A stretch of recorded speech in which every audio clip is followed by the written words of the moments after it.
Welcome to Sonia filters. நம்ம பெரும்பாக சைட்லேருந்து இந்த வீடியோ பார்த்துட்டு இருக்கோம். இப்போ பார்த்தீங்கன்னா ரூஃப் கான்கிரீட் போடுறதுக்கு முன்னாடி வந்து என்னென்ன செக் பண்ணணுன்றது இந்த வீடியோவில் நம்ம சொல்ல போகிறோம்.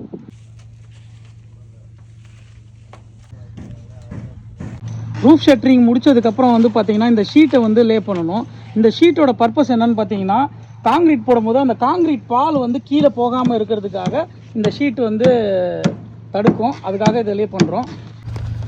அதாவது நம்ம ஸ்ட்ரக்சரல் டிராயிங்கில் கொடுத்துருக்கிற மாதிரி ரெயின்ஃபோர்ஸ்மெண்ட் வந்து கரெக்டாக போட்டிருக்காங்களான்றதை வந்து நீங்கள் ஒரு வாட்டி செக் பண்ணணும். அதாவது ராடு எதுவுமே மாற்றாமல் கரெக்டாக போட்டிருக்காங்களான்றதை வந்து செக் பண்ணுங்கள். அதான் ரொம்ப முக்கியம், இம்பார்ட்டன்ஸும் கூட.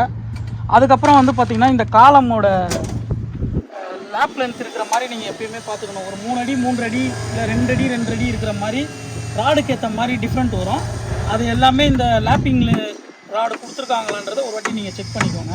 எலக்ட்ரிக்கல் பாயிண்ட்டு இது வந்து டிராயிங்கில் இருக்கிற மாதிரியோ இல்லை ஹவுஸ் ஓனர்கிட்ட நீங்கள் இன்ஜினியர்ஸும் ஹவுஸ் ஓனரும் பேசிவிட்டு எங்கெங்கே லைட் பாயிண்ட் வேணும், எங்கே ஃபேன் பாயிண்ட் வேணும், எங்கே தொட்டில் ஊக்கு வேணும், இந்த மாதிரியான விஷயங்களை வந்து நீங்கள் பேசி முடிவு பண்ணிவிட்டு கரெக்டாக அதை வந்து சைட்டில் எக்ஸிக்யூஷன் பண்ணுறது ரொம்ப முக்கியம்.